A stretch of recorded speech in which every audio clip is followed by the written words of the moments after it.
Good afternoon, everyone. My name is Vanita D'Souza. I'm a communications manager at Drip Capital and your host for today. Drip Capital is back with this webinar on Forex risk management with currency hedging and hedging tools. We have with us today Mr. Maulik Shah. Thank you, Mr. Shah, for joining us to share your expertise with our audience. Before we decide to go ahead, let me take a moment to introduce Drip Capital to you. Like many of us know, access to finance continues to be one of the major structural issues amongst the MSMEs. The COVID-19 pandemic continues to make things worse for small businesses. Drip Capital has been working with MSME exporters throughout the pandemic last year and continues to do so. We are a global trade finance company and offer post-shipment collateral-free financing to MSME exporters in India. Drip works with over 1,500 sellers and 700 buyers spread across 80 plus countries. We have financed over 1.3 billion worth of international trade since our inception in 2016. To know more about Drip Capital and to receive a call back from us, kindly fill the form shared in the chat section right now. A note to the audience, during the webinar, you can submit your question in the Q&A section on Zoom. Mr. Shah will address as many questions as we can. Without any further delay, let us just move ahead in this webinar. So let me just ask a few questions. How many of you guys must have lost money while because of currency fluctuation? You could type your response in the chat section right now.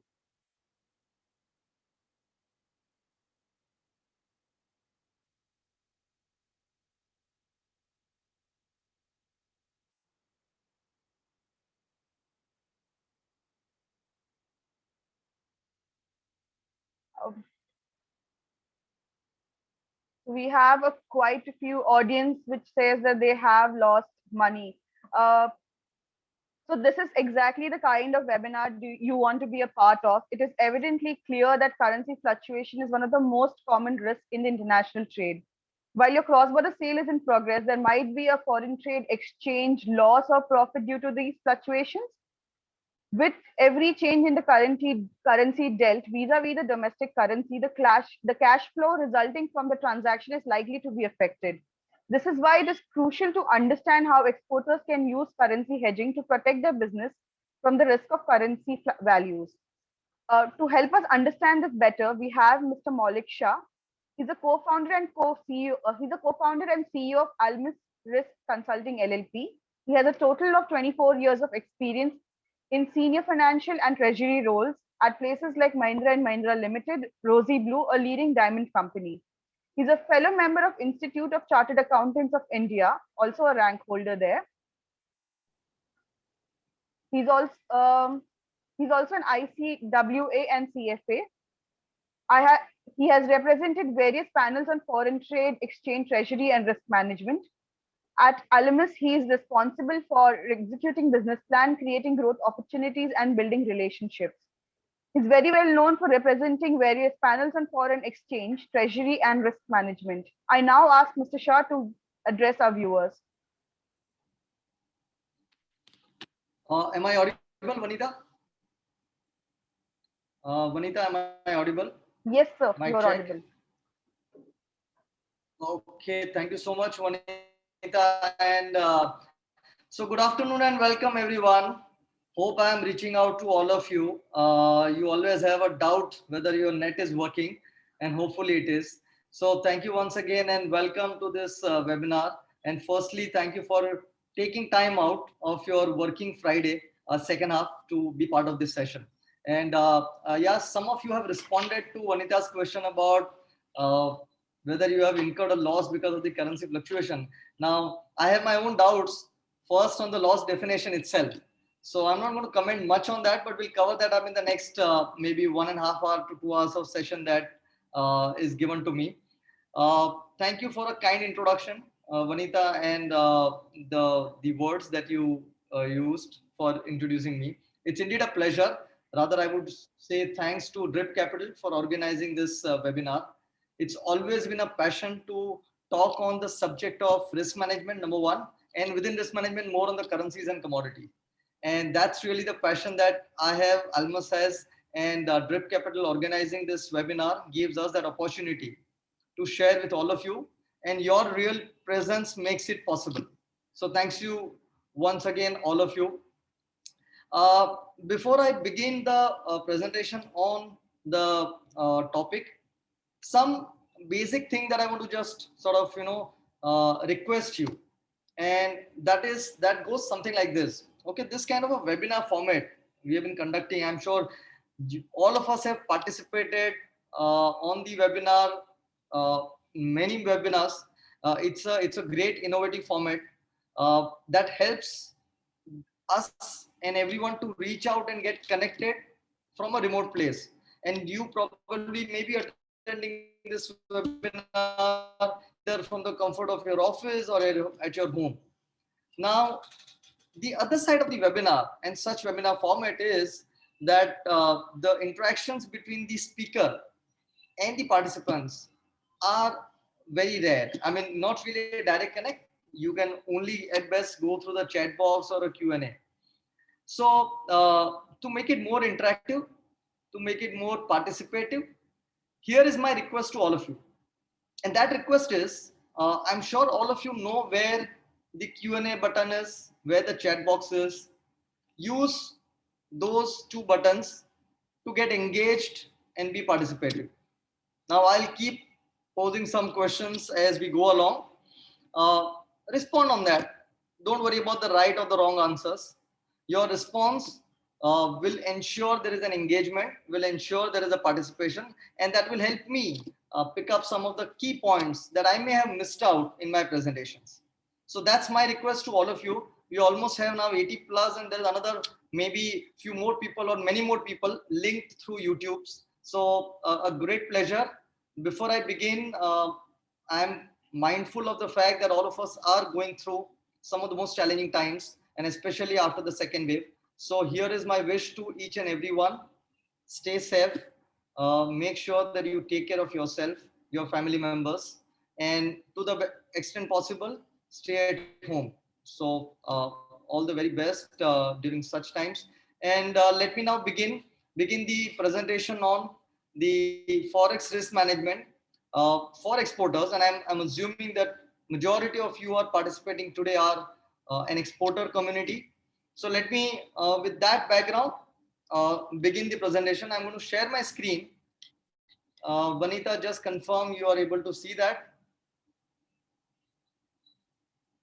Yes, sir, we can see your screen.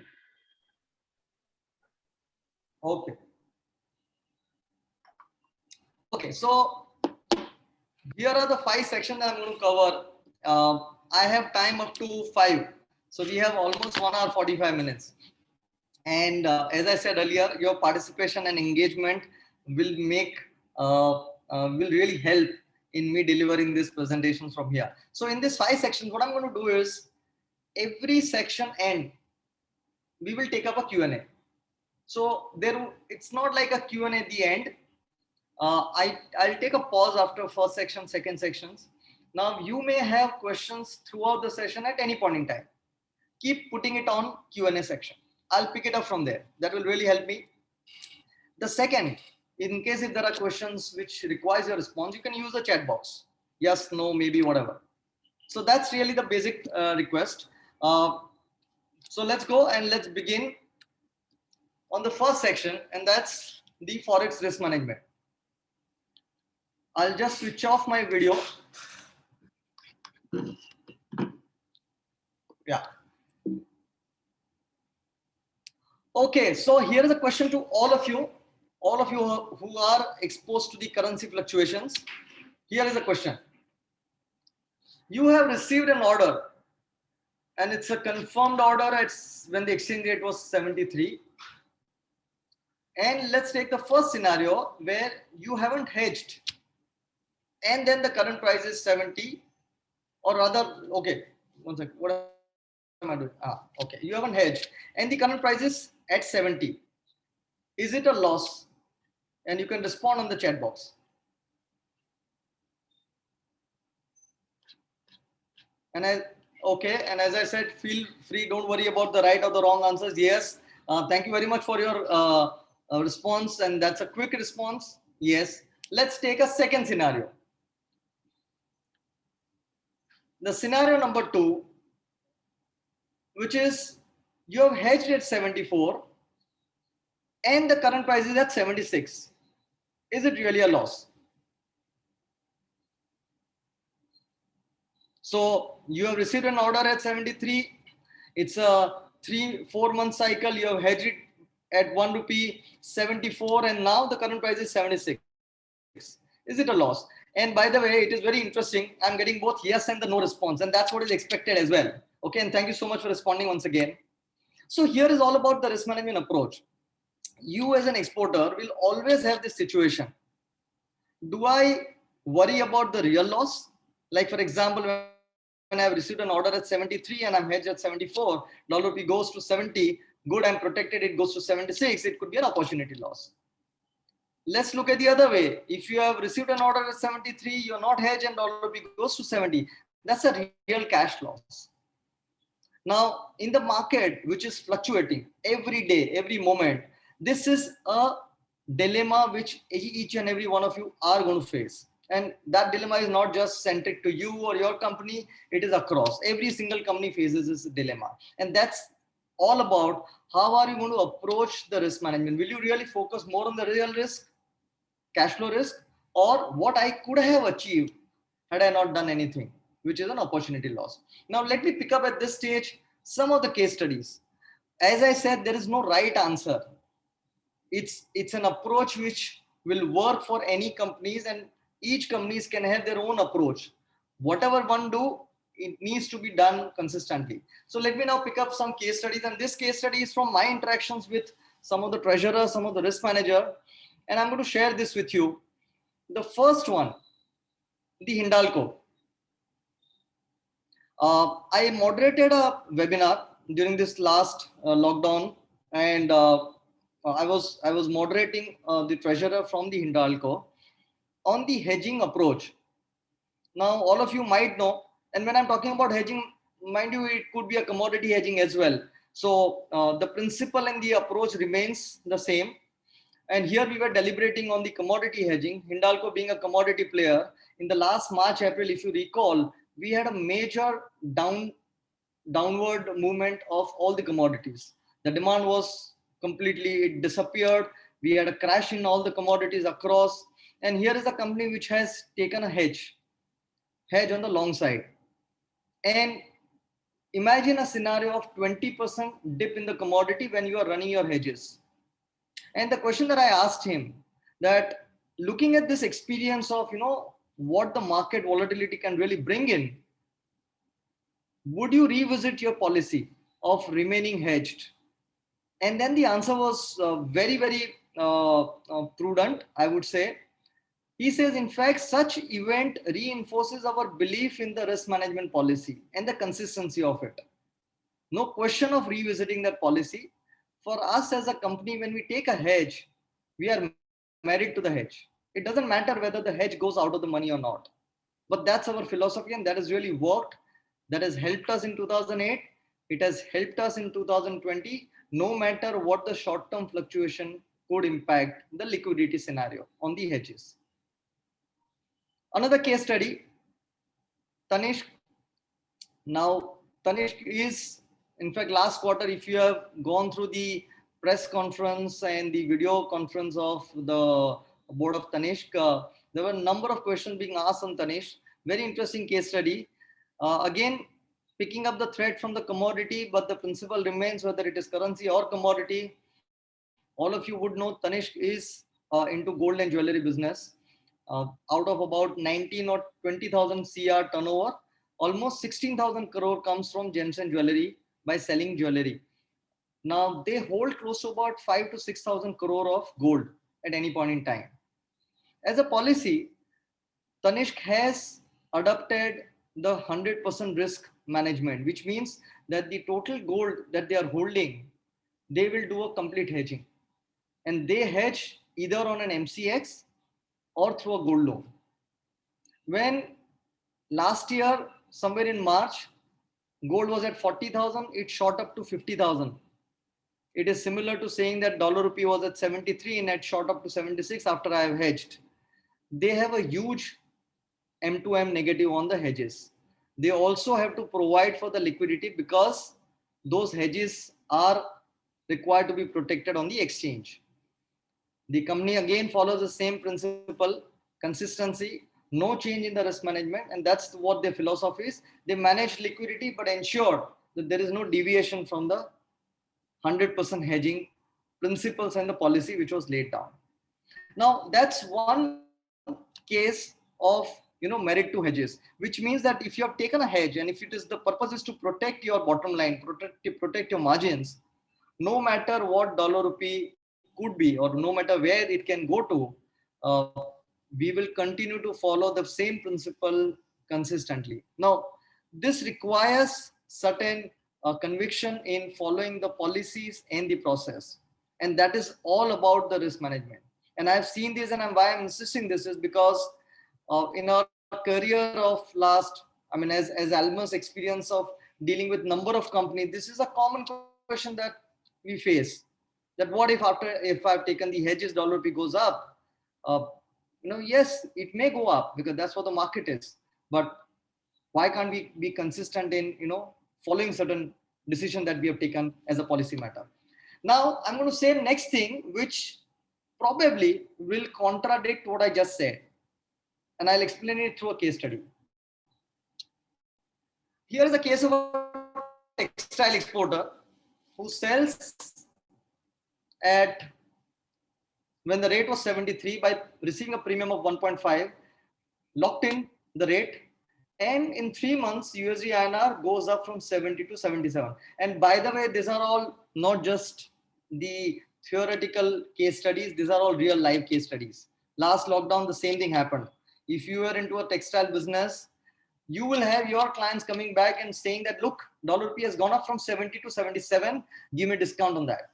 Now you probably may go back to your clients and say, look, I have hedged, my realization is hedged at 74.5. How can I give you a discount? But that's your problem. But that's really the business scenario. So the point here is that each business has its own peculiarity. And that is what risk management approach makes it unique to the business. Many a times you may have to get driven by the real loss or a profit, or many a times it may even have a competitive advantage or disadvantage that you may have in following certain practice. That brings me to the essence of risk management. The risk management is all about first understanding the business requirement, because each business is unique. Whereas USD INR movement, whether it moves 5%, 6%, 10% in a period, the impact on each business, whether it is a $1 million business or $10 million business, is identical in terms of the percentage. And at the same time, risk management, the FX risk management, is a critical link in the entire relay race. If you really view the entire business, you have a business team which is engaged with the clients and create certain exposure because you are into an export business. And at some stage, business team will say, look, I can't manage this fluctuation because there are a number of variables, and it will pass on the baton to the treasury for a FX risk management. Now, that is where the FX risk management takes over the baton and focuses on the foreign exchange fluctuation part. But let me add this one critical point, that FX risk management provides the protection only during the interim period.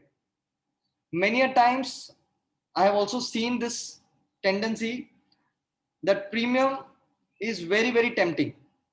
Now, I may be running a risk of only 3 months or at best 6 months, because that's what the trade cycle is that I'm running. But because the premiums are so attractive, I may end up hedging for 1 year. I may be tempted to take the entire 3 rupee or 3.5 rupee premium that is available, because I may think it is an income and additional profit in my business. Now, which is where it is very critical to understand that Forex risk management gives you protection, but it is a double-edged sword.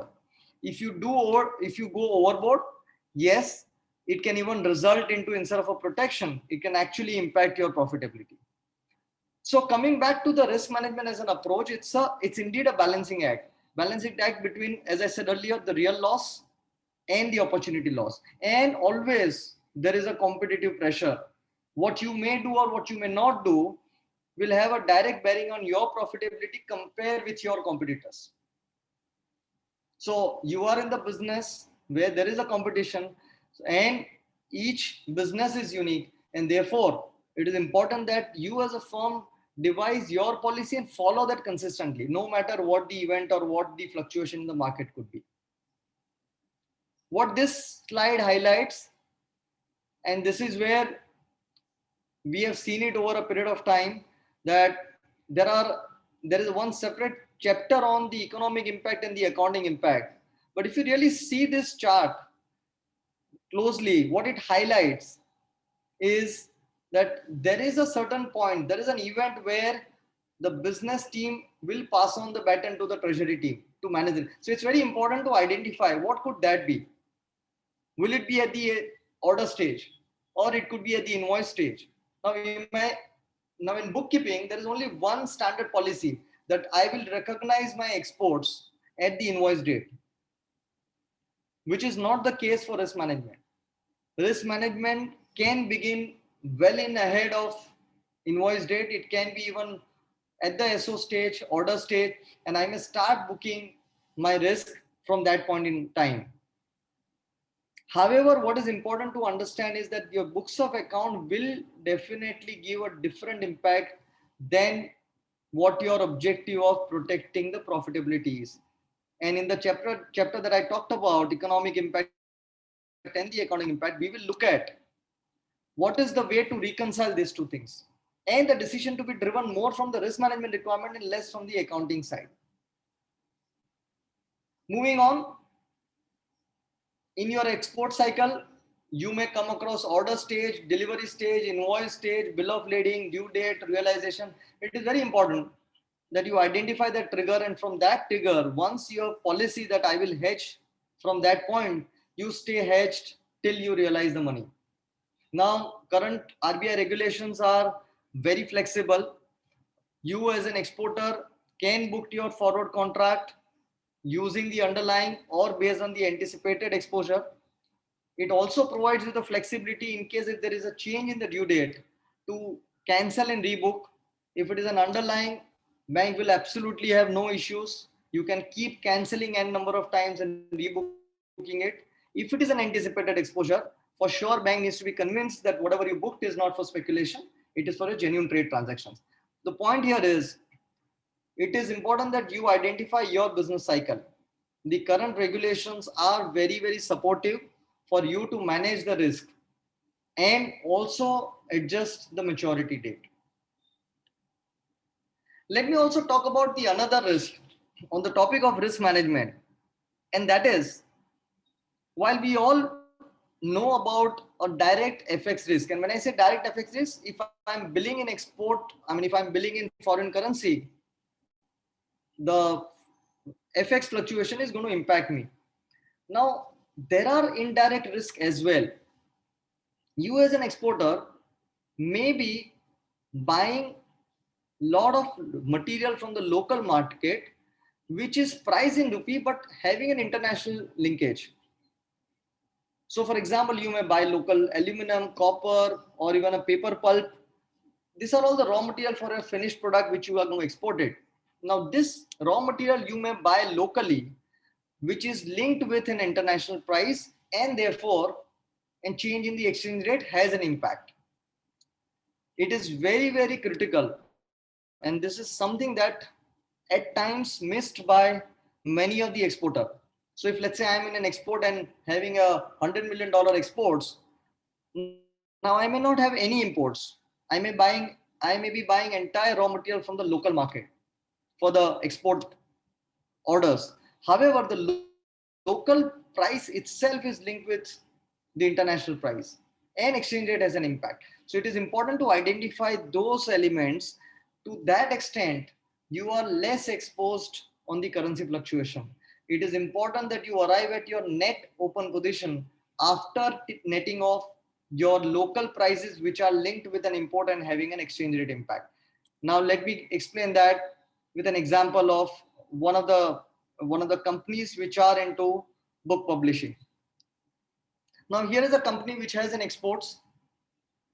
Now they buy entire material for the books locally, which is a paper pulp. Now that has a linkage with the price which is linked at the international price. It's a world price. Now, if you were to just tag the local purchases as the local currency and not having any exchange rate impact, we may end up taking a call on booking the entire export. However, the prudence will say that to the extent that I am purchasing the local material, which has linkage with the world price, for sure I need to adjust my exposure and arrive at the net exposure, and only that exposure is something that I need to worry about. Because if there is a change in the exchange rate, while it will positively or negatively impact my export realization, but it will also have the counter effect on my purchase price.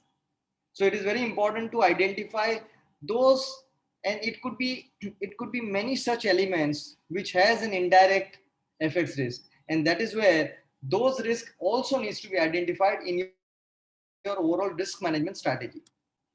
So the point here is, take a holistic view of the business. One, define the objective. Second, put the policy. Third, put the process in place. And the last and the most important thing, follow that consistently. And why it is critical? Because if you really see what risk management function delivers is nothing but stability to your EBITDA, reduces the volatility. You know, there is always this counter or rather a comment saying that, overall it makes no difference. In 1 year I gain, in 1 year I lose. So even if I don't do any hedging, it's fine, because finally it offsets each other. People also say that in the long term we are all dead. At the same time, it is important to live each day. And that is where, if you're looking at 1 year profitability, EBITDA, and comparing year on year, it would make sense to focus on bringing stability and reduce the volatility. And that's what the risk management function does. In the same example that we talked about to begin with, yes, when you hedged, there could be an opportunity loss, but it will ensure protection, it will ensure stability, it will ensure safety. The lower that you are hedged, it will open up the more uncertainty and the risk. And at the same time, it has its own opportunity gain. So the risk management role is to, reduce the swings year on year, lesser the unhedged and open positions, the lower the volatility on the cash flow and the FX impact. Now, let me go to the section 2. And before I go to the section 2, as I said earlier, if you have questions at this point in time related to the risk management or risk management approach, feel free to put it up on the Q&A box. I will pick it up from there and we can further deliberate and make it more engaging. And feel free, absolutely don't worry about the right or the wrong questions, and we will deliberate. So let me now go on to the next critical component of the risk management, and that is, okay, so can you give a short summary once again? Sure. So let's sum up the first section.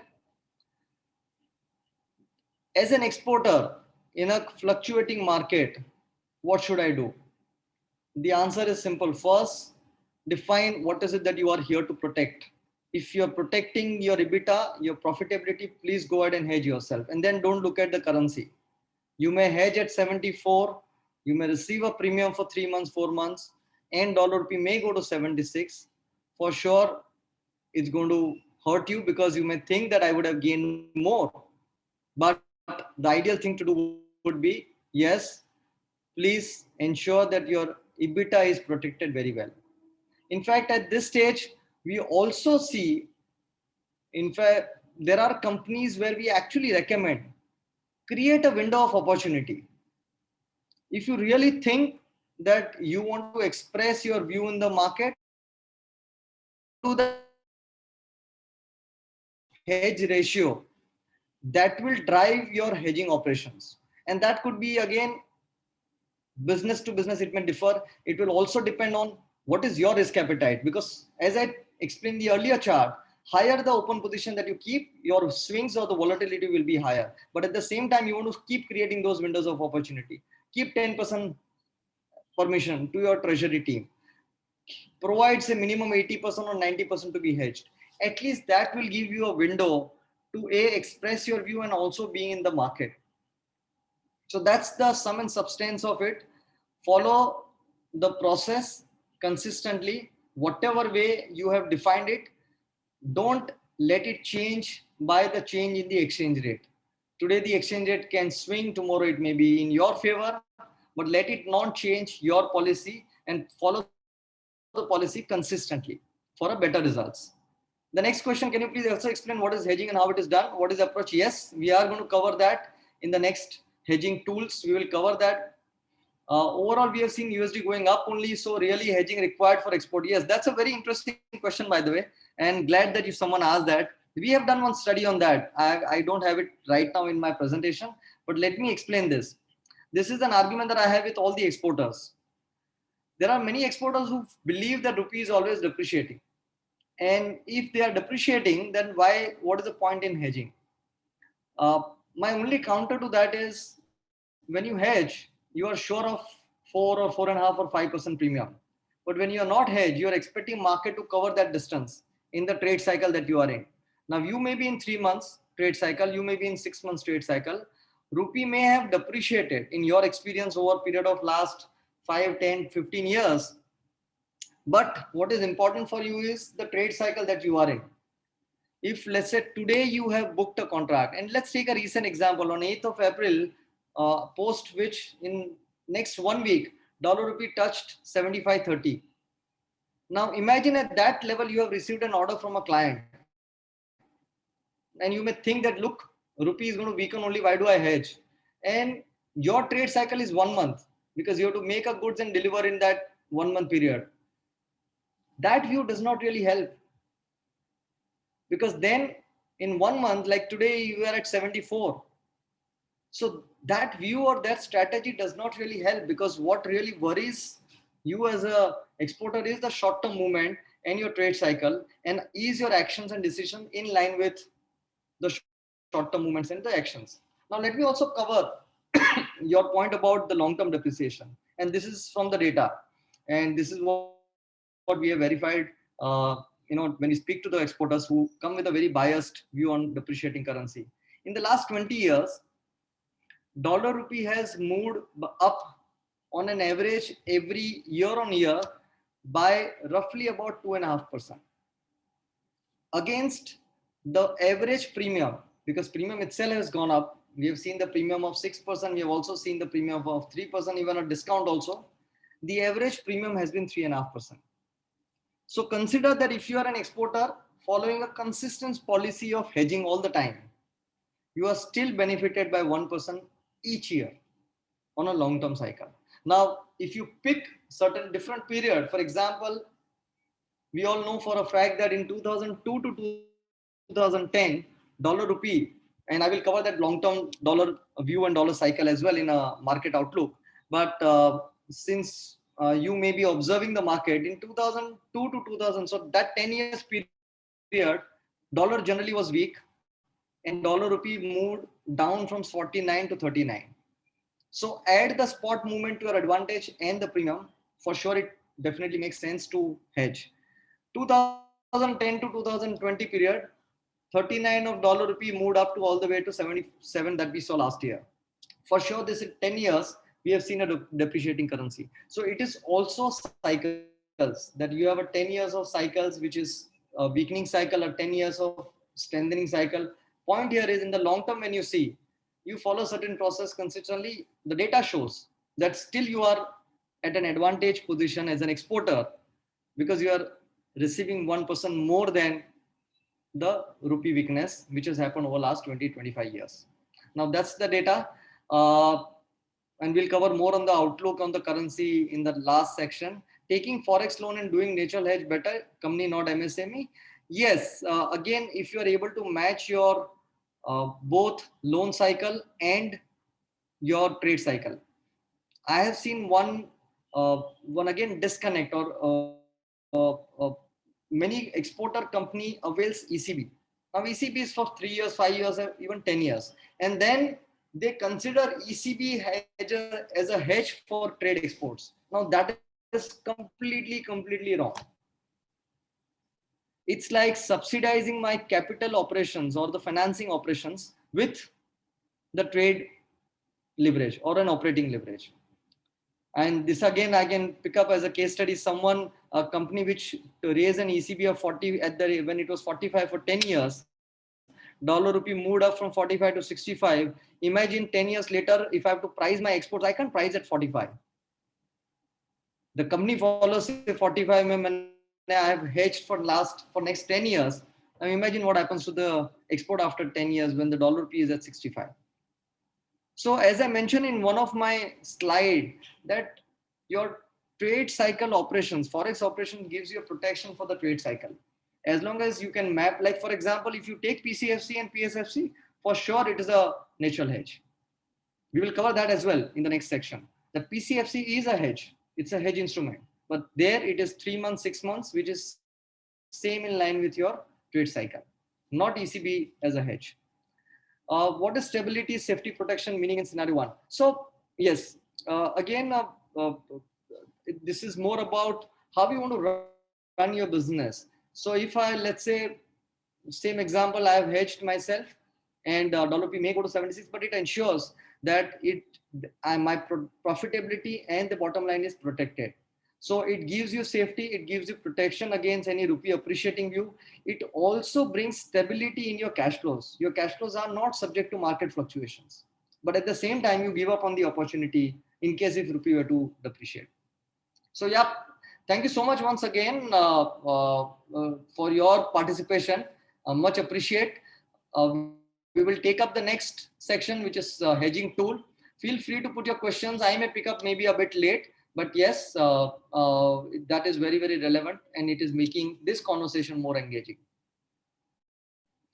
As a hedging tool, there are clearly different platforms, different instruments. Broadly, three instruments, which is OTC or forward contract, exchange traded future contract, and option contract. And again, further, though I put it up as one more category, it's more like a structured or OTC options contract, which are used only for, which are eligible, only few companies are eligible to do this, which is 500 crore plus net worth companies. But these are all the hedging tools available. We'll talk about each of this briefly. Before that, let's understand this simple thing. You have a spot premium of close to say 4%. Of course, now the premiums are up. It is forward rate is 75.50. So exporter receives a premium. Same the other side, as an importer, you end up paying the premium. Now, only thing that you don't want to relate this is not your income. It is more like a premium is nothing but an interest rate differential. So it is more of financing part, reducing your finance cost than actually an income. That's the way to look at it. Because the moment you talk about income, again, it creates the temptation to receive more. Ensure that you do it what is required to be done for those trade cycles. On the hedging tools, difference between forward and future. Now, all of you must be aware, and I'm still repeating it in case if you're not, that SEBI has come out with an exchange platform way back in 2007, 2008.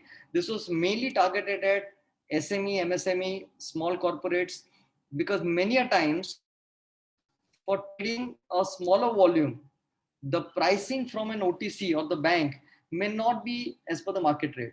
And these are all because it's a manual operation. It's a bilateral between the bank and the client. Exchange gives you that facility. The smallest minimum is $1,000. For $1,000 transactions, also you can go and hedge yourself in the exchange market. However, there are plus and minus. So let's go through the difference between the forward and the future market. Here in the OTC is forward market. You can book your exposure for any maturity. Whereas in exchange, it is a fixed dated maturity. Here the counterparty is bank in the OTC. In the future, it is house. The marketplace, like it's an exchange traded. So the counterparty is exchange. It ensures the delivery. It ensures the settlement.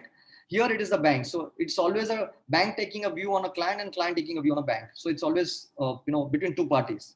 Now what is important is that once you start hedging in an exchange, you have to be ready for your M2M. So it's like exchange has a 3% margin requirement, 3 to 4%, depending on the volatility. In addition to that, if the market moves against you after you have taken the hedge, for example, you have taken hedge today at 74 and tomorrow it goes to 74 half, the exchange member, the broker will ask additional margin as a protection.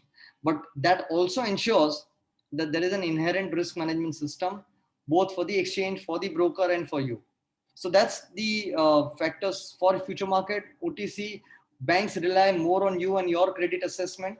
So up to a movement, they may not even come back and ask for a margin. But yes, like last year, it moved up from 71 to 77. Banks have also gone back to the clients and asked for an additional margin. So it works, but at the same time, it is more based on the credit assessment of the bank. The another factor that is important is that in exchange, you can't take a delivery. So for example, and you do it in exchange, there's no mechanism today you can take a delivery of your inward remittance in the exchange. While the SEBI is still evaluating this option, but right now that is not available, which means that your delivery will come in the bank, and at the same time, if you're already hedged in the exchange, you cancel your hedges and take a spot rate. So that's a management which you will have to do. And exchange, for example, is very transparent. Even whether it is $1,000 or $1 million, the same price is for every participants. So that's an advantage.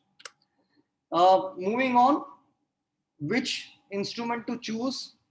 Yes, it's important that we at least know the pros and cons of various instruments. Some of it I explained earlier. More on the liquidity side, I think for banks, you go for 1 year hedging. Even beyond that, bank will give you enough liquidity, but in exchange, the liquidity is more in the near term, which is first, second, and third month. Beyond that, it reduces as we go longer in the maturity. That's on the various the distinction between the forward and the future. Let me move on to the options. Now option, some of you might be aware about options. Now this is one instrument which can act as a very strong and efficient tool for a risk management. And again, related with a scenario where, for example, let's think about that same textile exporter that we saw in the case study. There is a business uncertainty, and at the same time, there is an FX risk. You are not sure. Should you hedge? Should you not hedge? You always are open to this business scenario where client can come back and say, look, I want a discount because rupee has weakened. Now, there are many moving parts. Many times, options works in such scenario. And I'm just picking up this as an example, not giving like a formula, but this is where probably you can buy a put option, pay a premium. In case if it goes down, you're protected. If it goes up, you're not losing anything. Now that's what the nature of the instrument is, that option gives you a protection against an appreciating currency if it is a put option and you pay the put option premium. At the same time, it allows your participation in case if the currency were to weaken. And I'll explain that with an example in the next slide. Now that's one scenario that I talked about. Consider the other scenario when you are very sure that we are kind of in a scenario where rupee probably will be in a weakness phase for the next few months. Now that's a view that you have, and you don't want to keep it completely open by not hedging. Now, again, that view, if you want to express in your business, option helps you. You can buy a put option, seek a protection against the downward movement, if any. But at the same time, if your view turns out to be right, you can then participate in the weakness of the currency. So those are all the benefits of using an option structure. What option structure is, how can it be used, what are the pricing? Let's go through this example. Here I've just covered put option. Same replica is for call option. Just to broadly understand, there are call options and the put options. Consider call is for importer and put is for exporter. And this presentation covers put option because you being an exporter. How can you use it? As an exporter, the put option is something that will give you a protection, as I said earlier, against an appreciating rupee. So let's take, for example, that you buy a put option at 74.50. Now it has a cost attached to it. Now the cost is the upfront put option premium that you will have to pay to the exchange member. Now that is something that you as an exporter will have to budget in your expense, overall expense. Now, how much of that you want to pay, what strike, because there are a number of variables in an option structure. You can buy put options for different option strike price. It could be 74 half, it could be 75, it could be 75.50. Even the tenor you can adjust. It could be 1 month, 2 month, 3 month. All those variables are possible. What suits your business, what strike price you want to seek a protection against, and how much of the premium are you willing to pay upfront, which what will decide those various variable, and you will adjust. So this example that I picked up, when the dollar rupee spot was 72.93 and the forward rate for the maturity of my trade cycle was at 74.50 or 47, we said, okay, let's, instead of booking a forward contract at 74.47, let's buy a put option at 74.50, so that dollar P, when it goes up during this period, I can participate. You end up paying 1.64 rupees as a premium. Now what happens when the rupee actually depreciates?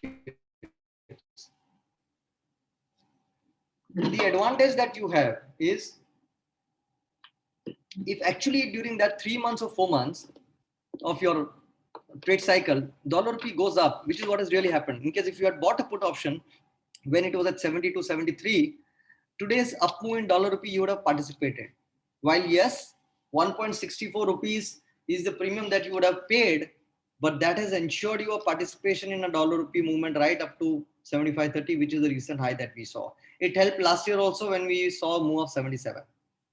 But as I said, it requires you to pay an option premium upfront. This 2 chart shows the payoff.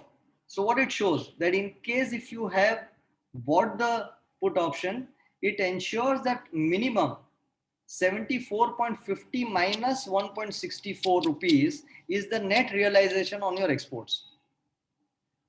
I'm repeating, you picked up a strike of 74.50 and you paid a premium of 1.64 for 6 months. No matter what happens in the next 6 months, the minimum that you will get is 74.50 minus 1.64, whether dollar P goes to 65, 70, wherever. And at the same time, if dollar P goes higher, whatever the up move minus your upfront cost is the net realization that you will have. So if the dollar P goes during the 6 months tenor to say 77, 77 minus 1.64 is what will be your net realization. In a way, you're participating in an up move. And the way to look at this premium also is like a term plan, like a term insurance. That yes, I'm paying the term insurance for some risk that I foresee. And in case if that risk doesn't happen, I'm only happy. So if I'm alive at the end of 1 year, yes, I'm happy. Similarly, dollar rupee, I see a risk, so I'm buying a protection. But if there is no appreciating risk, and in case rather it goes up, I'm only happy that yes, I have participated in the reverse move. So the same representation, we can compare it with your forward. Naturally, when you are booked on a forward rate at 74.50, any rupee appreciating movement, forward will always be better than options. And that is what this chart shows. However, in case if rupee depreciates, you end up losing money on the forward, and that's where the option gains. So this is a relative advantage, disadvantage. As I said, there is no fixed formula what should be used when, depending on a business nitty-gritties, depending on your view on the market, and depending on most important thing, how much options contract are you permitted as per the policy. I mean, that's something that we need to again include in the policy, that some percentage maximum you can do it through option. So that will decide your decision to hedge through options. Now I'm moving on to the next section, and that's an economic and accounting impact. And before I do that, let me just quickly glance through some of the questions. I'm constrained to go with the banks. Yeah, so in case I need to hedge for 1 year in cross currency, I'm constrained to go with the bank, and that could be mainly because your banks may not have the credit limit on you. And what is important is you speak to the bank and put the credit assessment. If not, you can even place a margin and do it. So bank, this is more of the risk management, and I'm sure as a bilateral arrangement between you and the bank, you can figure out a way to do it. There are no regulatory issues here. Can you please guide how to hedge for cross currency with exchange as rates are not lucrative for GBP? So exchange again has GBP INR, Euro INR, JPY INR. So today in exchange, you have all the INR crosses. But as I said, it is only, it's rather more liquid in the first, second, and the third month.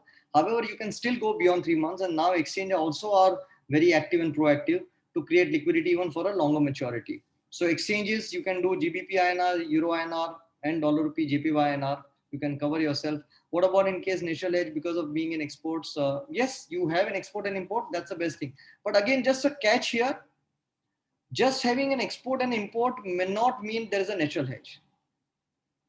Now, what I mean by that, assuming that your export cycle is 9, or rather say 90 days or 3 months. So you have, let's say, 100 crore export, and the cycle is 3 months, which means at any point in time, 25 crores is something which is outstanding. You also have an equal amount of imports. Maybe your imports is say 80 crores, example. Now in that 80 crores, you have everything paid upfront. There is no credit period. You may think that 100 minus 80 on a yearly basis, only 20 crores is my exposure. But actually, on a trade cycle, you are exposed 25 crores because you have zero exposure on import because you're paying all upfront. So the credit period will actually decide what's really your net open position. And that's what is important to calculate for any business. It is important to calculate the net open position.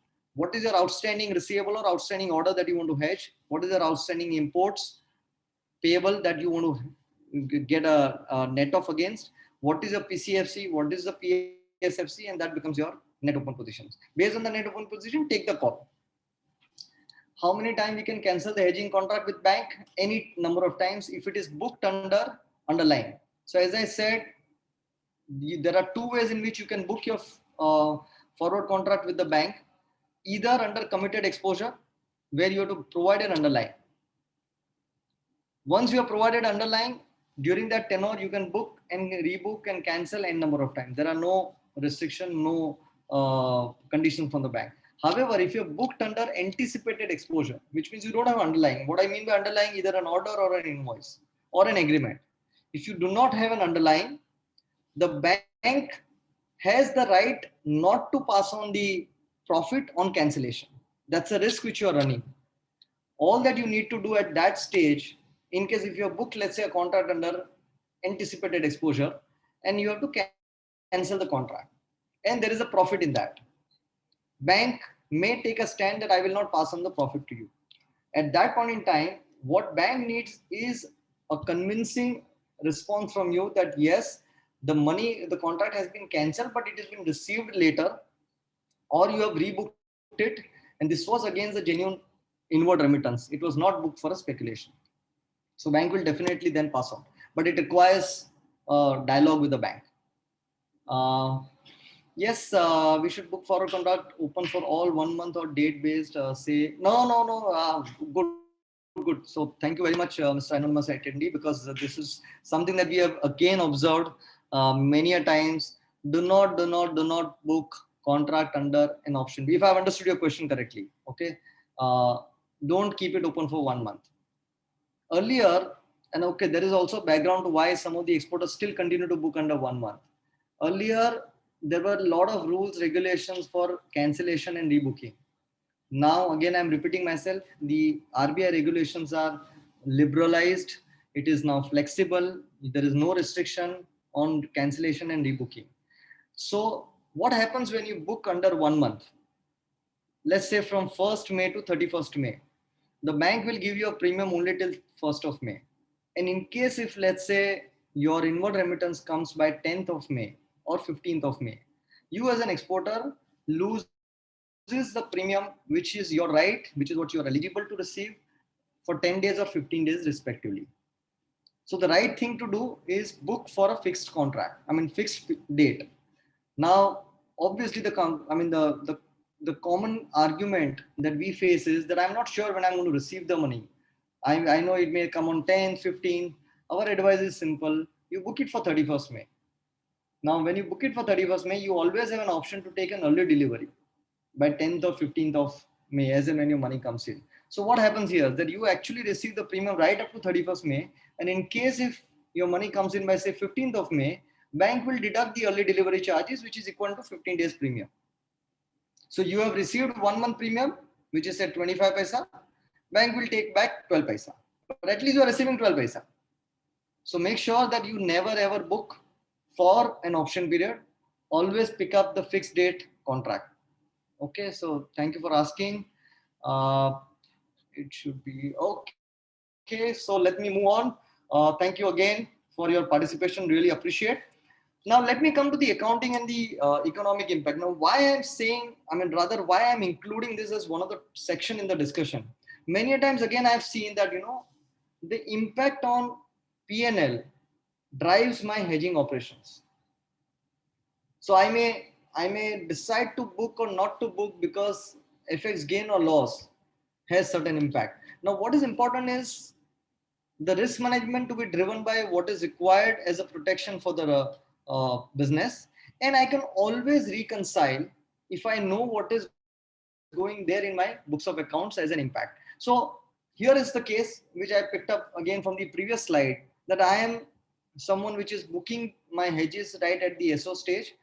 The books of accounts recognizes the exchange rate prevailing on an invoice date, and then there is a realization date. So the fluctuation in the exchange rate between these two dates is what goes into my books of accounts as an FX gain or loss.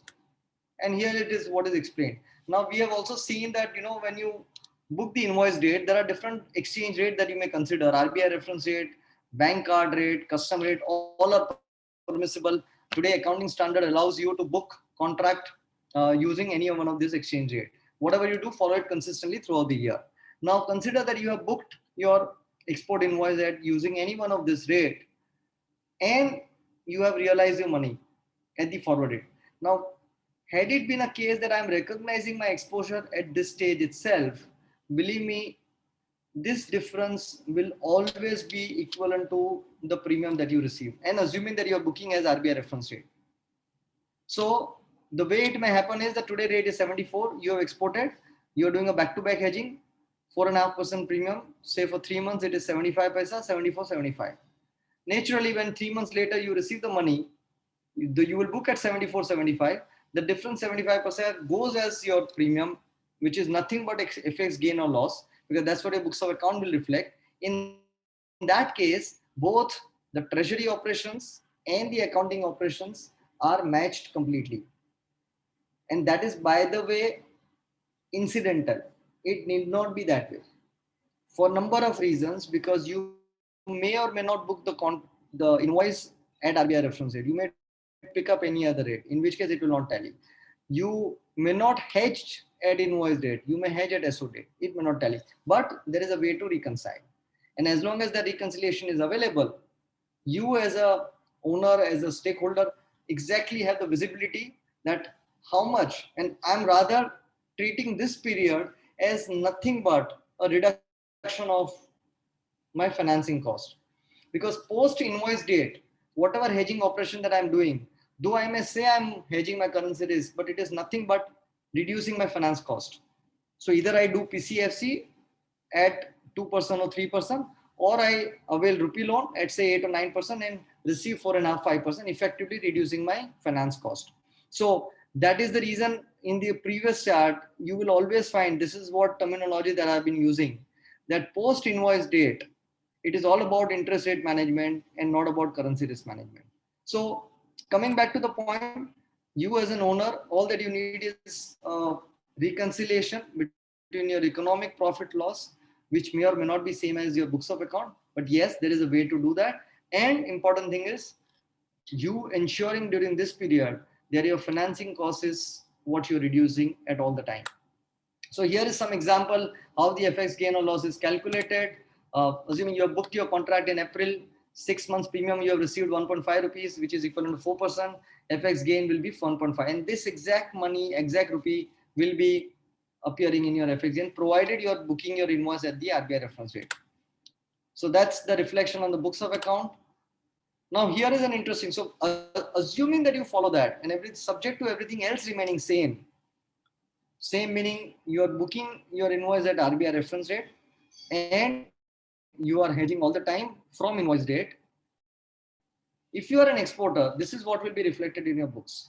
400 crore turnover, your receivable turnover cycle is 3 months.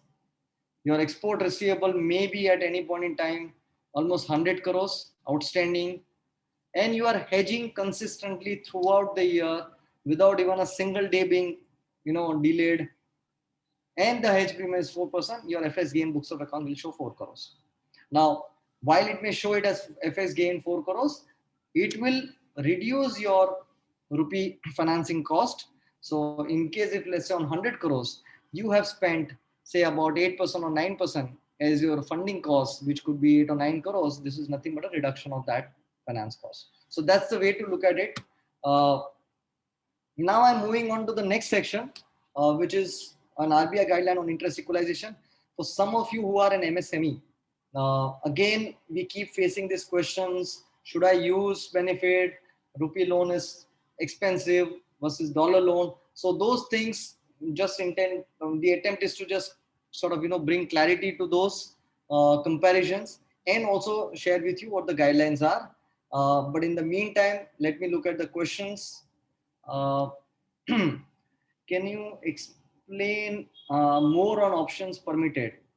Yeah, so the latest RBI circular, which was made effective 1st of September, I guess, last year, talked about the structured derivatives that is permissible, which means that where you are receiving premium.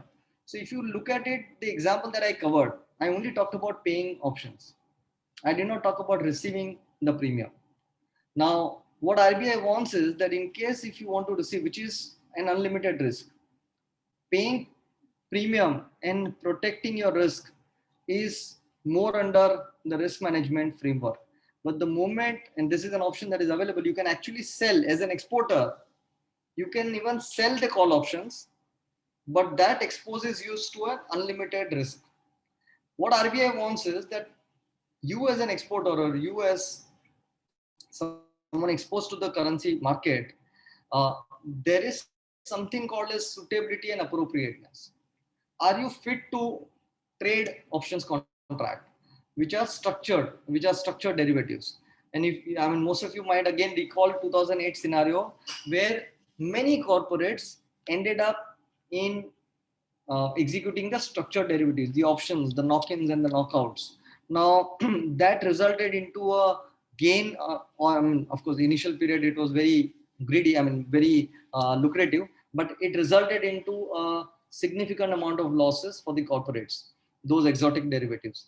That is where RBI banned those structured derivatives, and now they have opened up only for those corporates with turnover of net worth in excess of 500 crore. So you are allowed selling option structures. You can do even various other types of structures like a range forward, Seagull. I'm not getting into all that for the simple reason that it's a detailed topic by itself. We can even cover that up. There are instruments which are much more riskier, but as an exporter, the best is keep it very simple. If at all you want to hedge using options, pay the premium and hedge yourself. So, but yes, those structures are permissible if your net worth is more than 500 CR. What is the minimum amount for an export, and will you coordinate with the bank for put and for? So there is no minimum amount as such, but the lesser the amount, again, if I've understood the question right, the lesser the amount, the bank's likely to charge you more, for the simple reason because their efforts are same whether it is $1,000, $10,000 or $1 million. So there is something called as a minimum lot size. So that's where the OTC and the bilateral structure discourages of efficient and a transparent pricing between the two parties. which is where exchange helps. Exchange even $1,000 you can hedge yourself.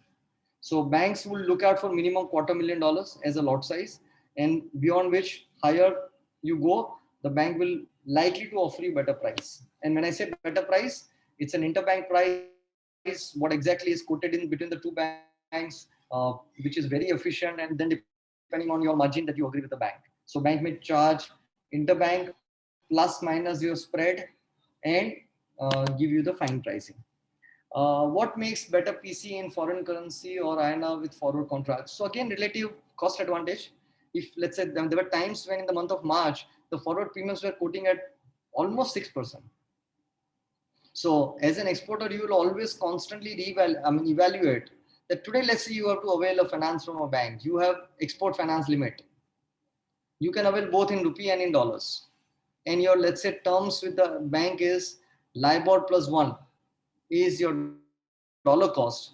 And let's say your rupee cost is 7%, example. I'm just putting some numbers. Now, in that case, say LIBOR being at 0.25, 0.30, it will cost you 1.30, and rupee 7% minus its premium was 6%, only for a brief period. But that net cost will be 1%. So borrowing in rupee will definitely be cheaper than borrowing in dollar. But this is one exercise which you'll have to do consistently, ongoingly. Every time you avail a bank finance, check this. What is the rupee rate? What is the dollar rate? What is the prevailing premium? Today, the premium is around 4.6070. So that evaluation is every time you avail, better you do it, and then accordingly decide which currency to borrow. Please explain more with example of fixed date forward against option contract. More, if I'm not getting that question. Example, fixed date forward contract. So if you're referring to the example that I said in my option example, the spot was 72.93. 6 months premium when I add, I get 74.47.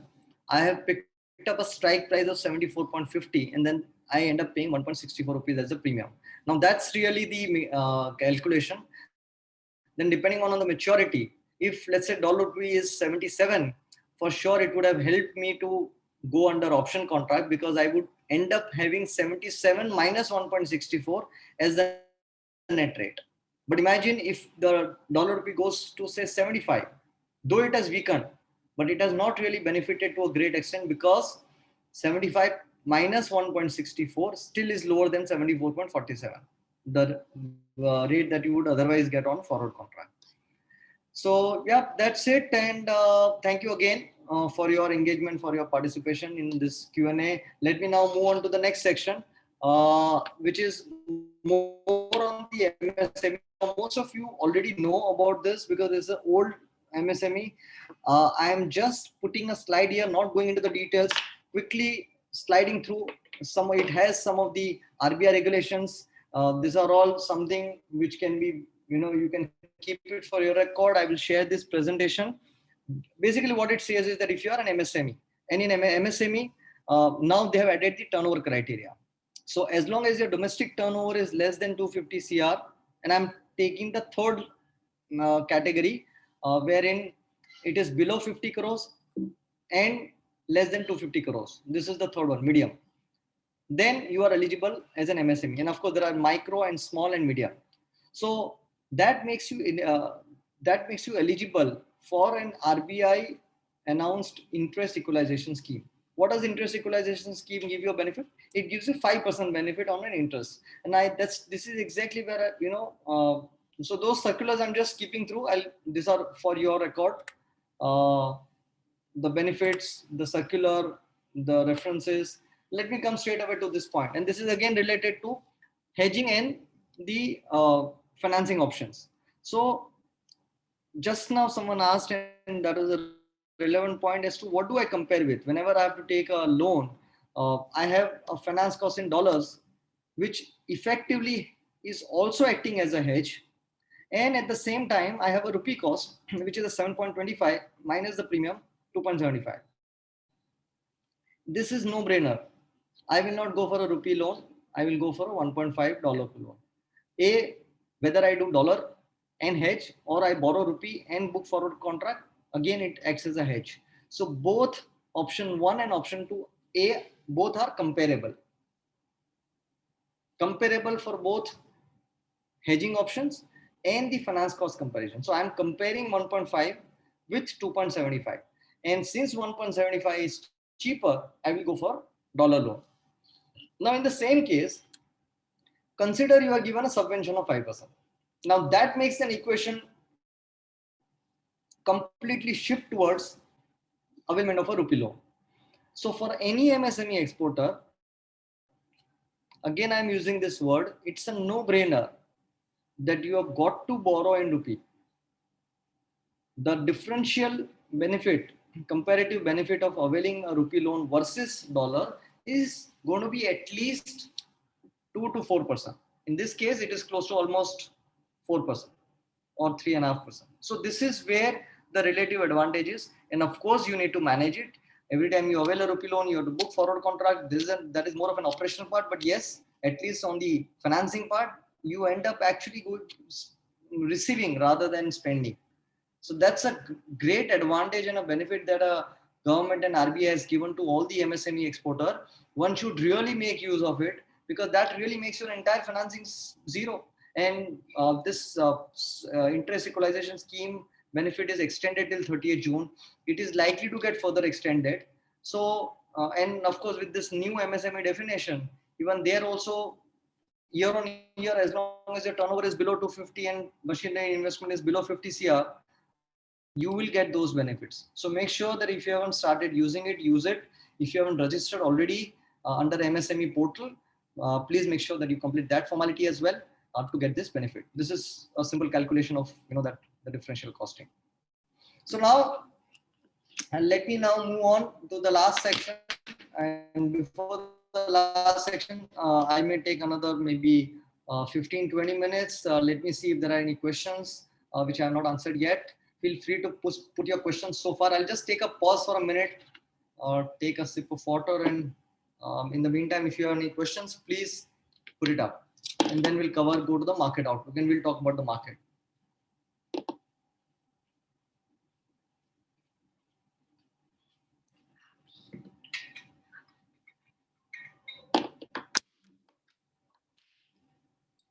So whether interest subvention has been extended to textile industry. So first, if you are an exporter or a manufacturer exporter, subvention is available as long as below it is your domestic turnover is 250 CR, irrespective of the industry. Now, at the same time, let me just go back to, okay, there are tariff line items. I mean, there are 416 tariff lines. So even if your turnover, or let's say you're not MSME, okay, but you are in certain product which is covered under 416 tariff line item HSN code, then you will get 3%. So 5% subvention to all the exporters, manufacturer exporters below 250 CR, below 50 CR MSME, irrespective of which industry you come from. But in case if you are into an industry, or if you're not classified as an MSME, then also you are eligible for 3% subvention, provided there is this code, HSN code, which is covered under 416, and RBI has prescribed those 416 tariff line item. No, it's not only for 3 months. This subvention scheme was actually there for last 5 years. 2021 is when it got expired. RBI announced it, extended for 3 months. So after 30th June, you can expect another extension, maybe in line with the foreign trade policy for the next 5 years. But whether it will be the same 5% rate or reduced rate, we will see only by 30th June. My bank is giving me facility to convert. Just give me a moment. My bank is offering me a facility to convert the rupee loan to foreign currency. Should we consider? Yes, if it gives you a hedging plus a lower cost. So you'll have to evaluate considering your hedging objective and the cost of hedging. I mean the cost of finance. What are the added advantage? MSME registered as an export house. So as an export house, if you register, I mean, there are different category like star trading, export house. I'm not expert in that area, but there are benefits like, uh, some uh, some processing fees waiver to a star trading house, and based on your performance, you can even be assessed for 3 years. So there are certain advantages as a star trading house. And if you are in that bracket, maybe a negotiation with the banks can probably give you an advantage. Uh, why they extended again 3 months? Is it going to be eliminated? No, I don't think so.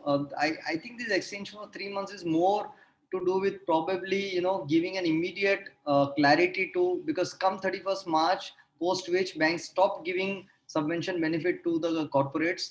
And to address that part, they came out and said, look, 3 months. And that's one inference, by the way.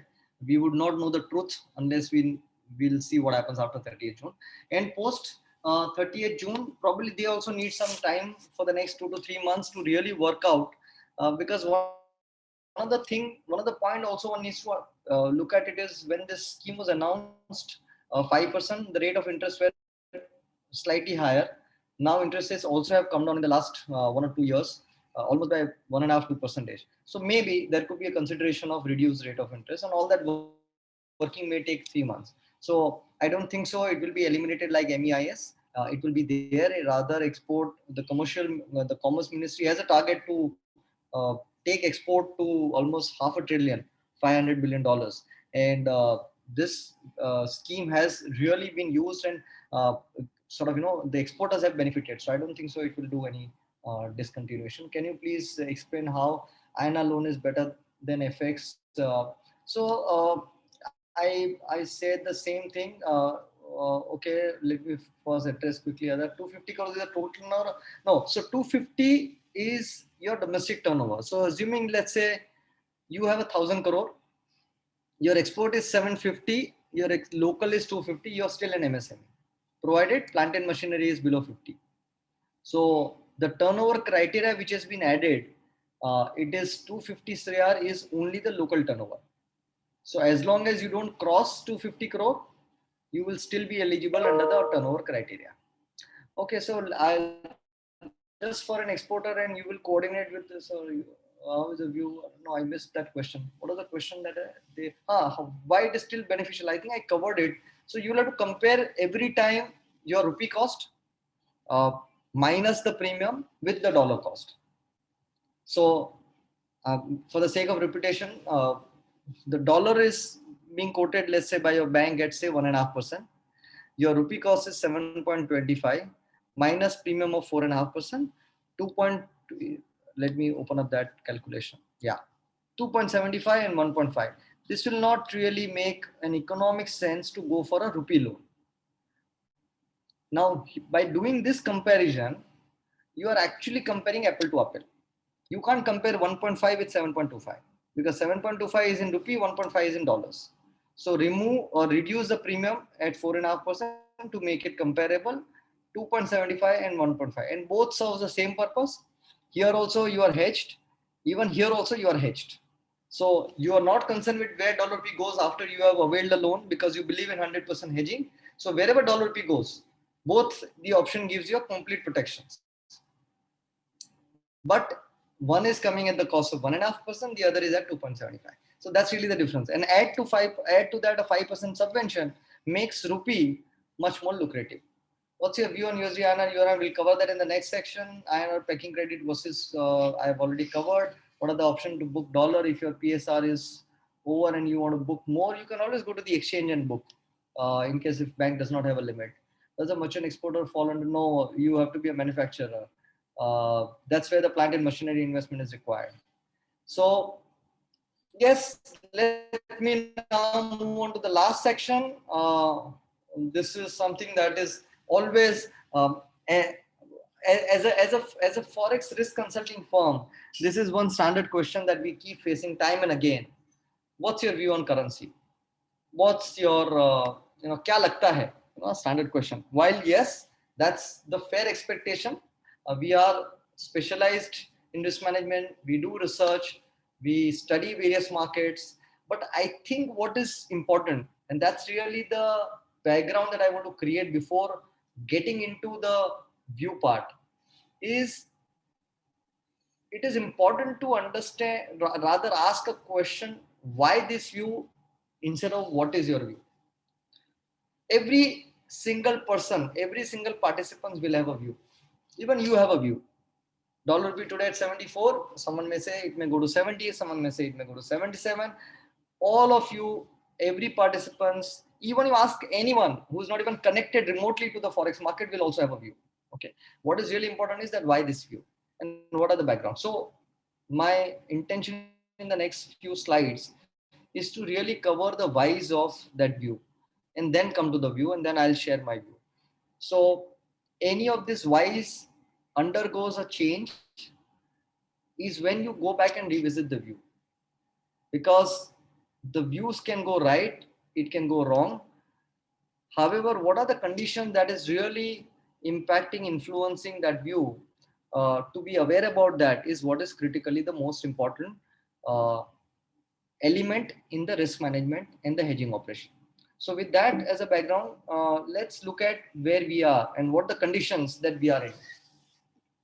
All of us, yeah, I know we are talking about a view on the currency, and suddenly this slides on Israel working model on the corona cases comes up. But yes, that's the reality for the day. The economic activity getting severely impacted because of the health crisis. We have seen it in the last year, 3 months of lockdown. We are seeing it in this consecutive second year, post the second wave. There is an impact today on the economic activity. This time, as we all know, we have, in fact, the second wave is pretty strong, both in terms of number of cases and its reach. Last year was more centered around city. This time it has gone to the villages, and this time it has gone to tier 2, tier 3. So if you were to really look at last year and this year, because this again comes up in our discussion, a kind of complacencies. We have seen it last year, we have dealt with it, we have handled the crisis. Uh, but if you pick up the experience of last year and try and apply it here this time, maybe it could be different because the patterns are different. Last year maximum was 98,000. This time we are even talking today as high as 383,000 cases per day. But more importantly, it's spreading to the villages. Now, what is the impact on the economy? When it spreads to the villages, it definitely dents the purchasing power of the larger population. For example, in last year we talked about city-centric phenomena, and India we all know is more of village economy, agricultural economy. There are larger population in the tier 2, tier 3 villages. They were not really that impacted, and the restrictions were not there. So economic activity of those people, the consumption, the demand did not really get that impacted. Rather, it was actually strong, and that really helped us to also come back on the economic front. This time, what we are seeing is that those community getting impacted, which can have a far-reaching implication in time to come. So this is clearly a different pattern than what we saw last year. Now, coming back to this chart, which is talking about an Israel working model. Now, something that is getting tracked today world over is how quickly the country is getting vaccinated. And these are all the research and the report that the world investor community also tracks it. Unfortunately, we are now kind of isolated in terms of number of cases because India is the only country which is really hit so badly. And it has an economic implications. Israel model has proved that beyond certain threshold of population getting vaccinated, the number of cases comes down, and that helps in reviving the free economic activity. So no wonder of late you would have heard Israel is a mask-free country. And this is the chart, and they have a clear plan to reach out to almost 70% of the, I mean, they are already at, close to reaching out the 100% of the vaccinated population. The second case, again, a success story is US. US has, while in the last year, we saw number of cases increasing in US, various reasons, and I mean, people were not really following certain protocol and all. But this time, when the vaccination program was rolled out, the US has really been a success story. And again, that has a direct impact on the economic activity. US has a target to vaccinate the population, almost 50% of them by August. And that is something which is really helping uh, uh, bring the growth and the pickup in the activity. This is the global vaccination chart where you see Israel on top, UK again, Chile, United States, India is right there at the bottom. We don't have a data from China, but this is what the status of various countries. Now, this has a linkage with how quickly, as an economic, on the economic front, how quickly the country can actually come back faster. So that is why it was relevant. Our case, we have seen by, this was again some study done by the institution, which says that if we look at the current pace of vaccination, the first dose, 70% of the population will get covered by December 2021. If there is a delay in the pace, it may even get extended to September 2022.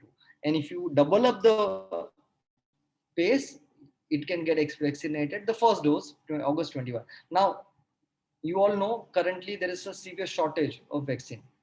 So this, when it was done, the pace was 22 million per week.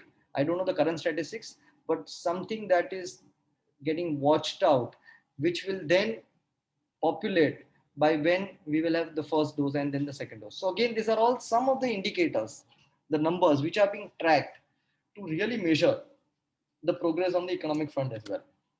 Now, with that as a background, let me now come back to the financial market and look at the conditions prevailing in the financial market. Now, what are those the driving theme, the conditions that I talked about, which are relevant for forming a view? So, as all of you know, that last year health crisis were responded very, very aggressively by almost all the developed nations' central bank by printing currencies. We have seen US, Europe, Japan, world over, they have printed currency. And this time, the difference between 2008 and 2020 approach, there the printing, the liquidity was provided, made available to the financial intermediaries. This time it is given right there in the hands of the consumers. So in the technical terms, it's a modern market theory where money is given straight away. It's a fiscal stimulus, and money is given and directly given to the consumers, and they will start demanding, for though it could be for a temporary period, but they will start demanding once the restrictions are lifted up. So this is too much of a money which is there in the global liquidity pool, and that is going to chase the goods world over. It will demand the higher, the more and more goods as the activities are, or as the countries are opened up. Now, look at what is really happening. The market is already looking at, and that is where the next slide is important. The financial market is already discounting the likely impact of these measures on the inflationary conditions. Whereas the Federal Reserve, the US central bank, has adopted a stance called that they will continue to keep the interest rates low for a much longer period of time. Now, market expecting of inflation in time to come has already started priced in the 10-year GSEC, and that's where some of the news items that you may be tracking, the 10-year GSEC from a low of 0.7, 0.8 during the lockdown period has moved up to almost 1.75. Now, if you have been tracking that, that's one indication where the market is pricing the inflations. Now, what it means, in case this is like the market deciding the the taper tantrum or the higher bond yields, which will put certain stress on the financial markets. Some of the movement that you saw of late in various commodities and currencies is led by this fear of Federal Reserve may be behind the curve. So it may start, but after a leg, whereas market is already pricing in. So that's one very, very important thing to track, how the inflationary is going to show up in time to come from now on. And the most important piece to track is how Federal Reserve is going to respond. So in the next, the FOMC meeting somewhere in June, there could be a case where, like we saw in 2013, there was an announcement of Federal Reserve tapering their buying program. So today, every month they buy $120 billion of securities. So any slightest of hint of that amount reducing will mean an indication that now the liquidity is getting sucked out of the market, and that can put pressure on the currency. So that's one thing, just to keep it in the background. We'll come to the currency view. The second important thing is these are like a long-term cycle, dollar cycle, and dollar.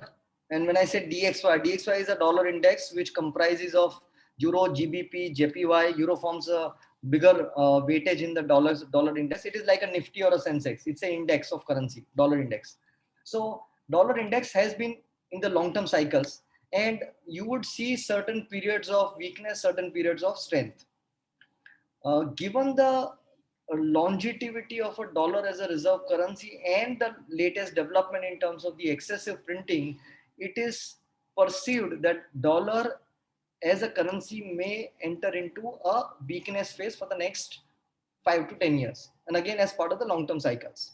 So for sure, in the very short term, the line that you see, dollar index has been getting some support and bouncing back, but it is viewed that in a long-term cycle, once these levels are broken, and there are reasons why it will get broken, is because of the way the Federal Reserve target to keep the interest rates low, European Central Bank and inflationary situation in Europe, ensuring that Europe come out of here and come into the positive territory. So the differential between the dollar and the euro may come down. Various factors leading to point that dollar may be weakening in the next decade. Now that's one view and one theme in the market. At the same time, you will always find short-term volatility. So from Jan to March, you would have observed the dollar actually has relatively gained in few months in between. So the short-term movement apart, but this is an overall theme that is emerging. We saw 2000 to 2000 almost the period of dollar weakness.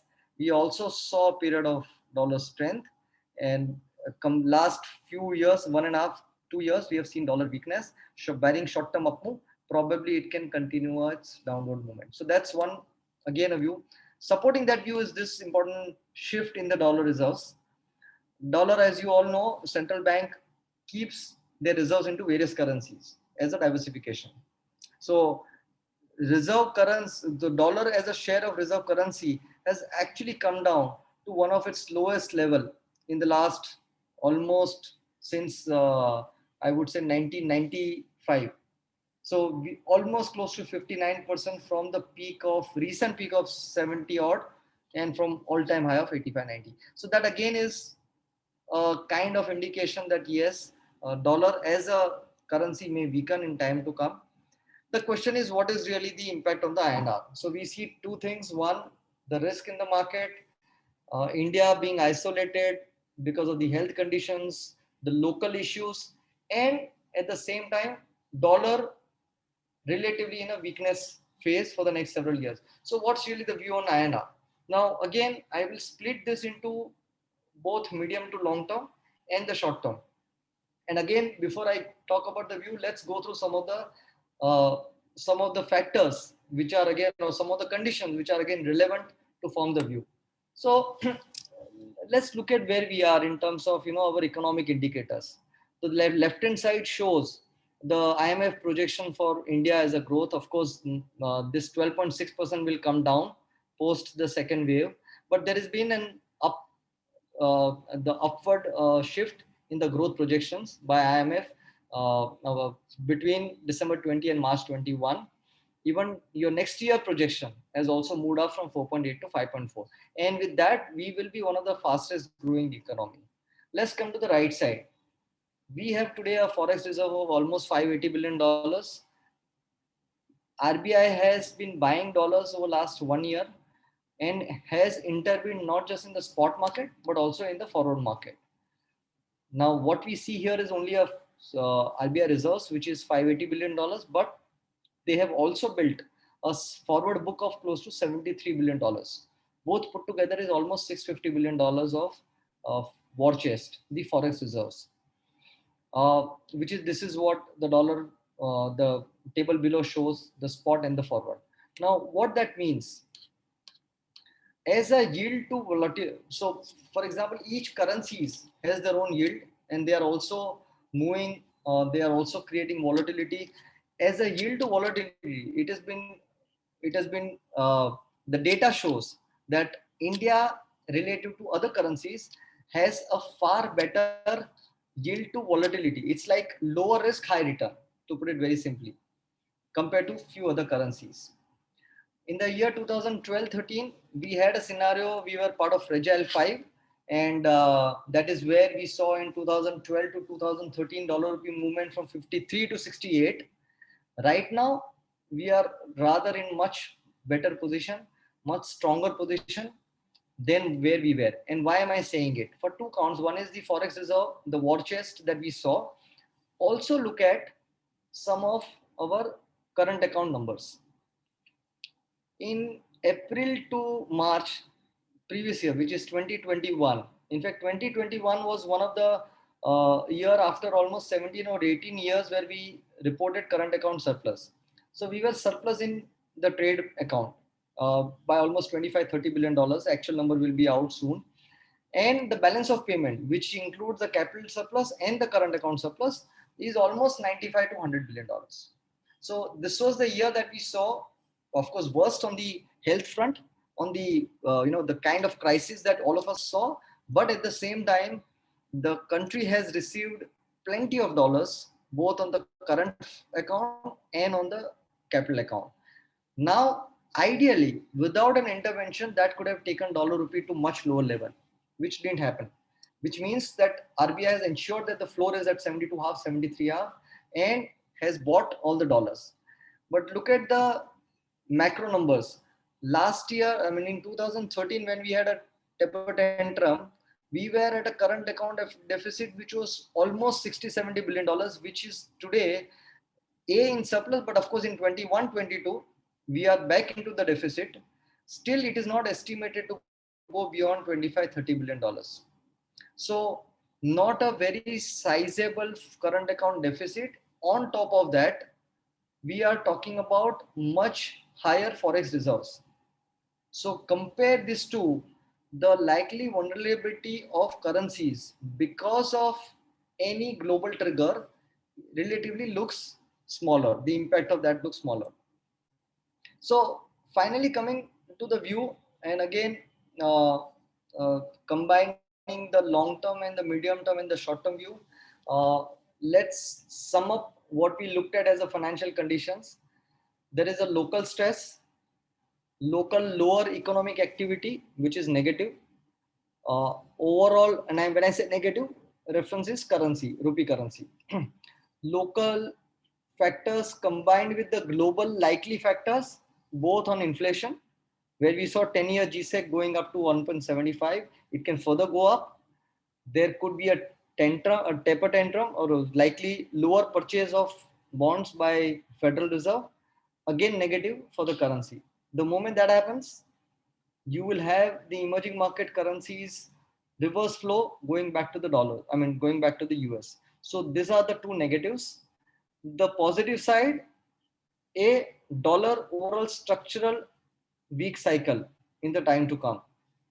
B, there is a sizable amount of forex reserves which RBI has already built up. And the third, the current account deficit is not that significant. We had a surplus, but in the current year 21-22, there will be deficit, but again, not to a great extent, not more than 25-30 billion dollars. So if you weigh those conditions, what makes us say that dollar rupee probably is not going to be that exposed to the likely global and the local trigger. While it will weaken in the short term, Last year we saw 76.85 as a high number. Probably it may go back to those 76 plus area, but with the RBI forex reserves of a record, $600 billion plus, those are all the opportunity for a RBI to intervene the market from the other side, and also fulfilling on RBI objective to keep a very stable currency market. So one thing that which has been ensured in the last more than a year now is, no matter what the crisis is, we haven't really seen the kind of volatility that we saw in the previous years, previous crisis. So the low was 71 and the high is 77, which is 6 rupees, which is compare that with 15 rupees and 20 rupees movement that we saw in 2013 and even in 2008. So RBI objective is to ensure there are lower volatility remains, but at the same time, a very high yielding currency like rupee. And now I'm coming to the medium term. The long term is, we don't expect much panic in the currency. Maybe it can go to the previous high, but not beyond that. But in the medium term, because too much of a stability for a currency which is giving 4.5-5% premium always attracts speculators. So in a very, very medium term, if you have been observing the last few months, the kind of speculative positions getting built up, and that is in a way reflected in the higher forex reserves, not combined with the capital and the permanent flows which will support that kind of a reserves, means that someone is speculating. Either there is a built up of carry positions, or there is a built up of exporters hedging more or importers not hedging. All of that may lead to a technical mismatch in the medium term, because of which dollar rupee may go up as a corrections, and that can happen in the next 2 to 3 months. So coming to the medium term view, we believe that probably we are seeing 73.70, or what we saw is 72.5, 73 is a good enough support for dollar rupee to go back to 75 and 76 plus. But these are all the view. As I said, you can go wrong. Keep watch out for the financial conditions. Any of those conditions in terms of the timing changes, you have to be guarded. If at all your reliance on view is more, as a risk management practice, we don't advocate that though. But yes, always it is important to be in touch with the market. Some other quick take on few other markets. As a firm, Almas Risk Consulting Firm, we are the risk consulting firm, covers forex, that is FX, currencies, commodities, and interest rate. And when I say interest rates, it is mainly to take care of the ECB exposure for our clients. Our clients who have an exposure on currencies, we manage, commodities we manage, which we track, and we also take care of the ECB related exposure, which could be both on principal and interest rates. So we cover the other market, and that's one sample slide from our dockets where it talks about oil. While we all know oil has seen a huge swings. Last year it went even into negative, and since then it has come up to almost 65-70. This is just one data points that I wanted to share, which talks about the 12-month capital expenditure of oil majors, and that is a depleting sign, which is probably in the overall oil. I mean, oil is a subject by itself, so probably I will not do much justice by just speaking few things about oil. But our view on oil is that maybe we don't see a kind of downward correction that we saw last year. There will be a demand as economic activity picks up, and the commensurate capital expenditure to build the capacity has not been there in the last 12 months, and therefore it probably will always get supported. So that's a very brief view talk on this. And gold, we are bullish on gold. 1680 is when we saw the bottom, and one more element of news which is quite relevant is the Reserve Bank of India somewhere in February bought almost 11.2 tons of the gold reserves. So the RBI keeps diversifying into gold as well. RBI roughly about 5 to 6% of their reserves. So on $600 billion, roughly about $30 billion is their investment into gold. So they keep buying gold at periodical level. We saw somewhere around 70, 100 below, RBI bought gold as a diversification of their own reserves. More importantly, gold, uh, in a very medium term, we are seeing because of the gold is a non-yielding currency. So whenever there is a spike up in the yields, we see a correction in the gold, which is what happened. But over time, as the inflation themes picks up, overall gold as an investment class, as an inflation hedge, will ultimately take over that theme. And we probably see in the next 1 year or so, the gold probably crossing the previous high. We saw previous high of close to 2050. So that's the view on the gold. And yep, so very briefly, so that's about Almas, and I will pick question Q&A. There are, I can see few more questions, but that's what our firm is. And as I'm here, I am representing Almas and the partners. So on behalf of Almas and all my partners, I want to thank you for this opportunity. I will respond to the Q&A. So before I hand it over back to you, Vanita, give me a few more minutes. But just this is about us. We are into advisory, consulting, and outsourcing of these three key financial risks. There are corporates where we do provide a complete solutions, which is the outsourcing piece, and we take care of their entire risk management on all the three currency area. So with this, let me now go back to the Q&A. Let me quickly respond. I have another few minutes. Okay.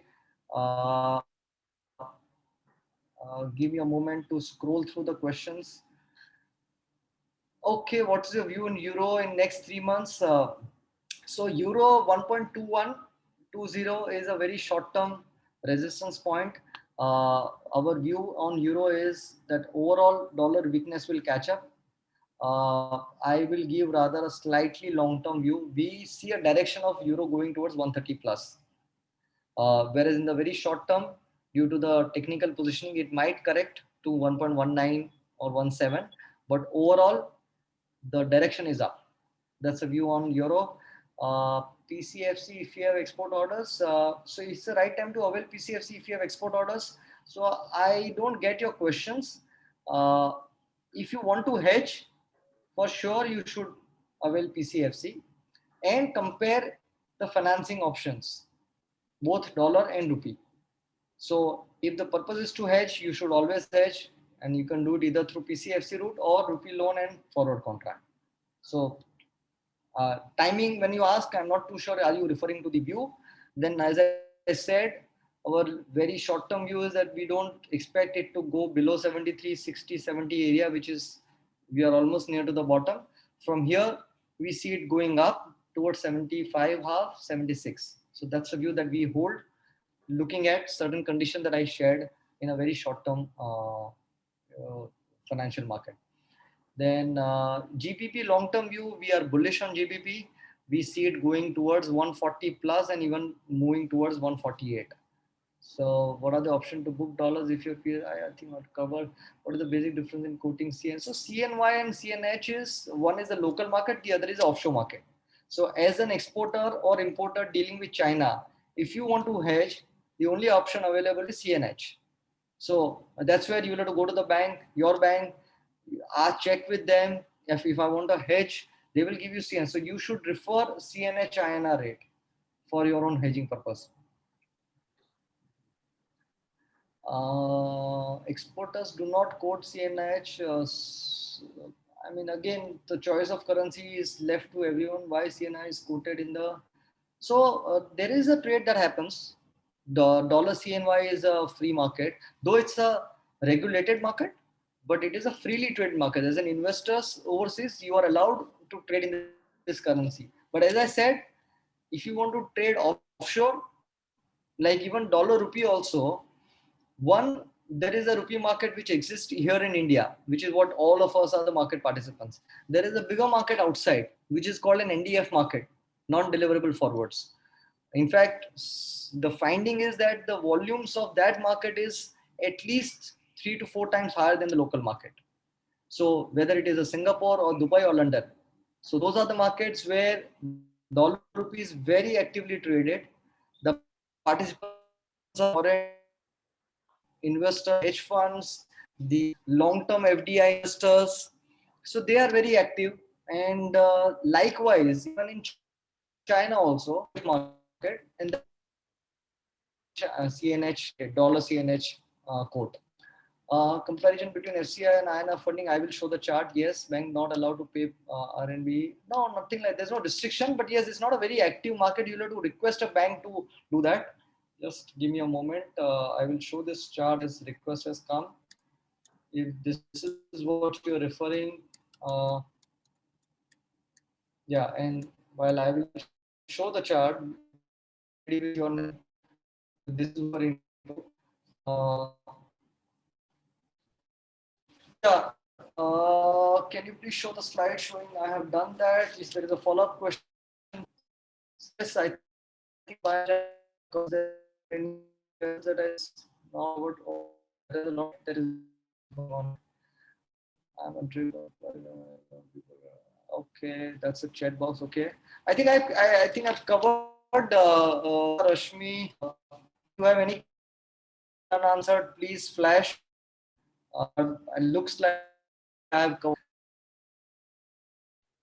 And before I I really thank each participants for staying through the presentation and giving me that opportunity to be with you for this 1.5 2 hours. Thank you really for your time, attention. It means a lot for me. For any of your questions that you may have, please feel to reach out. That's my number. You want to note down, please do that. Yeah, thank you for your time and attention. Back to you, Anita. Thank you, Mr. Shah, for decoding foreign risk management. It was an insightful session, and I'm sure everybody agrees with me. Thank you to all our viewers for joining us today. You all will receive a short survey once we end the session. Request you all to share your valuable feedback and topics that you would want to hear more from us about. We'll soon come back to you with more interesting topics and insightful speakers. Our upcoming webinar will be on letter of credit and refund under GST. Stay connected with us on social media. You can also follow our blogs and newsletters for recent trade updates and insights on foreign trade related matters. Meanwhile, you can have a good evening and goodbye. Please stay safe.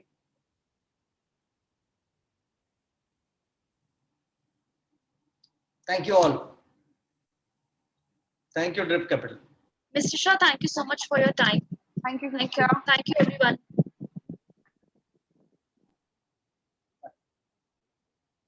Thank you. Bye-bye.